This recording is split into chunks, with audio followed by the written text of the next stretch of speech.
자, 손흥민이 대단한 기록을 세웠습니다. 존나 쩔지 않습니까? 네. 난 한국 선수가 10을 2년 연속 찍고 공격 포인트 리그에서 26개 나오고 저 이거 그 얘기 하잖아요. 그 조차박 말고 손차박. 조차박은 이제 조원희 선수가 하는 거고 손차박은 제가 이제 다른 뭐 감스트랑 합방했을 때도 얘기하고 저는 이미 계속 얘기 드리고 있지만 시간이 지나면 지날수록 더 고평가받을 선수다. 커리어가 딱 그 숫자 스탯이 확고하니까. 네, 저는 현재도 사실 가장 위에 있다고 생각해요. 손흥민이. 아, 그 선수 중에 거기에서 사실 나는 우열을 가리는 것 자체가 의미가 없다고 생각해요. 왜냐면 포지션도 조금씩 다르고 그렇죠. 시대가 다르고 뛴 시대가. 근데 굳이 꼭 이렇게 하라고 그러는 경우에는 저는 개인적으로 손흥민이 가장 높은 평가를 받아도 된다. 그러니까 누구보다 우월하다 이렇게 얘기하는 것보다 가장 높은 평가를 받아도 된다라고 하는 표현이 맞는 것 같습니다. 그러니까 진짜 클럽 커리어, 그러니까 우승 제외하고 개인 커리어로만 봤을 때 클럽에서의 개인 커리어가 두각을 내고 있는 거죠. 그렇죠. 예. 어쨌든 이 셰필드는 강등이 확정된 팀이긴 했지만 굉장히 좋은 경기력을 좀 보여줬습니다. 네 번째 골을 넣었죠. 손흥민 선수가. 그렇죠. 베일이 해트트릭을 기록을 했고 네. 손흥민 선수는 1개 골과 1개 어시스트 기록을 했습니다. 손흥민 선수가 사실 이제 골을 이게 하나만 넣은 게 아닌데 그렇죠. 하나가 이제 캔슬이 됐어요. 네, 취소가 돼가지고 근데 이제 그거에 관련해서 뭐 이제 VAR은 뭐 또 말이 많죠. 똑같은 얘기죠. 뭐 그래서 우리가 이 얘기에 대해서는 너무 동화반복이니까. 그리고 한 시즌 내내 이렇게 하고 있으니까 한 장면만 꼬집어서 뭐라 하기도 그래요, 사실. 그 이제 이 경기에서 제가 중계 중에 얘기했던 거는 그거였어요. 기본적으로 이런 장면이 나오면 제가 얘기하는 건 두 가지입니다. 공이 방출되는 순간은 프레임 단위로 끊어서 보냐. 1번. 그 다음에 2번. 옵사이드가 이렇게 잡아내기 위해서 옵사이드를 하는 거냐. 이게 오심이라는 건 아닙니다. 정신 맞을 거예요. 근데 이제 맞겠지. 뭐 그렇죠. 그렇게 봤으니까.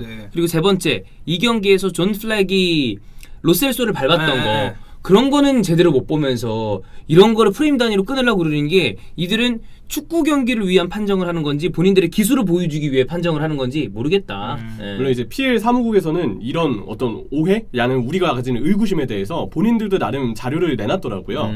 우리가 중계화면으로 보는 건 편의상 선을 더 굵게 표시하는 거지 실제로 주심들이 체크할 때 기계가 체크할 때 선은 훨씬 얇대요. 그거 실제로 저 VR실 들어가서 본 적 있어요. 그거 지금 아마 VOR K리그 가서 그때 이제 그 체험 때문에 연맹에서 그거 했을 때 같이 본 적이 있는데 존나 얇아요. 그래서 얇은 선으로 또 이 프레임 단위도 기계가 어쨌든 판정을 하니까 그 기계가 하는 거야. 네, 정확하게 한다라고 PL 사무국은 변호를 하는데 근데 이렇게 잡아내는 게 과연 옵사이드를 우리가 잡아내는 취지와 맞는 것이냐. 그렇지. 이런 얘기는 충분히 나올 수 있다고 봐요. 그렇죠. 뭐 어쨌거나 근데 그거 제끼고 골 넣었으니까.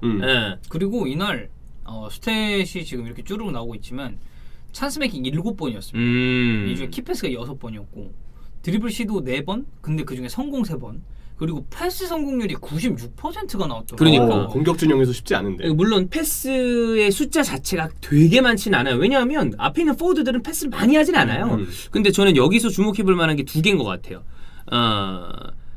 그 찬스 메이킹이랑 드리블 시도인데 요즘에 약간 손흥민 선수가 예전보다 적극성이 조금 줄어든 거 아니냐라는 그 이야기들이 있었고 그리고 실제로 느끼기에도 좀 뭔가 몸이 무거운가? 아니면 좀 심리적으로 뭔가 압박이 있나? 아니면 저는 그런 생각도 했단 말이야. 뭔가 드리블 돌파 자체를 예전보다 좀 덜 하길래 햄스트링이나 이런 게 몸이 100%가 아닌가? 이런 생각도 했었는데 어제 보니까 뭐 중간에 감독 교체도 있었고 여러 가지로 다시 본인의 모습을 좀 보여준 경기가 아니었나. 이럴 때는 대승하고 아무래도 좀 동기부여가 떨어져 있는 팀한테 공격을 빡 하다 보면 다시 본인의 컨디션이 좀 올라오는 경우들이 있습니다. 그렇죠. 그리고 감독 교체 효과가 이제 나오고 있는 시점이잖아요. 적절한 타이밍에 손흥민이 제 폼을 되찾은 것 같아요. 이때도 폼을 찾지 못했다면 진짜 개인 폼에 문제가 있었겠구나. 좀 그런 얘기가 나올 수 있을 거예요. 싶었을 텐데 다행히 이 타이밍에 활약을 했기 때문에 이전에 조금 몸이 무거워 보이거나 약간 드리블에서의 궁뜬 모습이 나왔던 건 그동안 팀의 어떤 전술이 너무 짜임새가 부족했잖아요. 그렇죠. 거기에 따른 손흥민의 영향이 좀 있었던 걸로 오히려 이제는 좀 생각해 볼 수가 있죠. 네. 근데 뭐 경기 후에 킹 오브 더 매치도 손흥민 선수가 가져갔고 헤트트릭한 베일을 제치고 그럼요. 가져갔고 프리미어리그 헤트트릭 한 사람 줄 법도 한데 근데 이게 확실히 영향력이 좋았다고 보는 것 같아요. 경기 관여도가 좋았다고 본 거죠. 그렇지. 자, 프리미어리그 2시즌 연속 10을 기록을 했습니다. 지난 시즌에 11개 골과 10개 어시스트 그리고 올 시즌에는 16개 골과 10개 어시스트를 지금까지 기록하고 있어요. 음. 리그 두 번째 그리고 2시즌 연속인데 더 나올 수도 있어. 그죠? 더 나올 수 있죠. 그럼요. 리그가 이제 4경기 남았죠. 이게 16골 10개 도움이면 여기 현대 축구가 윙포드들이 좀 스탯을 많이 쌓는 그림으로 바뀌어서 그렇지 옛날이면 이거 지금도 물론 쩔지만 아마 그때도 얘기했지만 이거 영국인이었으면 잉글랜드 사람이었으면 이거 아마 별의별 프로그램에 다 나가고 인터뷰하고 난리 났을걸? 대서특필. 대서특필 나오지. 예. 그러니까 토트넘 소속으로 2시즌 연속 10-10을 기록한 게 손흥민이 유일하고 그렇다면서요. 예, 이 최근 프리미어리그 10-10 달성한 선수들을 지금 쭉 리스트를 보면 위에 지금 보여지는 기록 중에 2시즌 연속 10-10을 달성한 건 17-18 그리고 18-19 시즌의 스털링과 사네입니다. 그렇지. 근데 스털링과 사네가 이때가 좌산의 우스털링. 네. 제일 맨시티가 체감했을 때 이게 존나 빡세다. 그러니까 성적은 오히려 올 시즌이나 지난 시즌 좀 더 괜찮은 것 같긴 한데 물론 리그에서 압도적인 부분은 이때가 좋았고 근데 챔스를 생각하면 이번 시즌이 좋잖아. 근데 그렇죠. 좀 밸런스적인 측면에서 나는 이렇게 맨시티를 보면서 저 너무 부담스럽다라고 생각했을 때가 이때였던 것 같아요. 왼쪽 라인이 그때 진짜 좋았어요. 다비드 실바, 다비드 실바, 사네, 그래. 그리고 이제 왼쪽 풀백은 1718 델프, 1819 진첸코 이렇게 좀 나왔었던 기억이 있죠. 네. 진첸코만 조금 안 좋았네요. 근데 그때 진첸코 잘했을 진첸코도 때니까. 요즘도 좋아. 요즘도 좋고. 요즘은 잘해. 케빈 데브라이너 대행할 수 있어. 일단 외모적으로 봤을 때도 네. 그렇고. 네. 대행이요? 미드필더라 이번에 출장을 시켰는데 그죠. 원래 거기 지자리잖아. 우크라이나 대표팀에선 거기 많이 나와요. 네. 공격형 미드필더 뛰고 이런. 그지.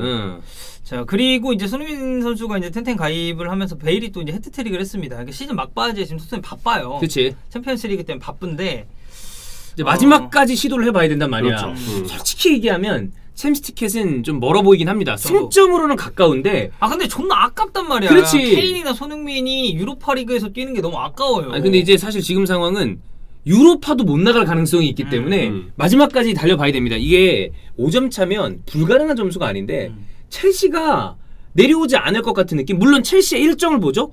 개빡세긴 합니다. 근데 이번 주 맨시티 만나고 막. 그런 게 좀 그리고 부담스러워. 레알이랑 챔스도 있으니까. 그러니까. 근데 아무래도 투엘 첼시는 느낌이 지지는 않을 것 같은 느낌이 있잖아. 왜 이래? 그거야. 그래. 그거야. 얘 이기는 거 모르겠어. 이 얘기를 왜 독을 발산하면서 네, 해요? 이기는 거 모르겠고. 독이요? 네, 독이 네. 독도껍이시니까. 네, 이기는 거 모르겠고 지지는 않을 것 같아. 그래. 느낌이. 그게 세다니까 안 질 것 같아.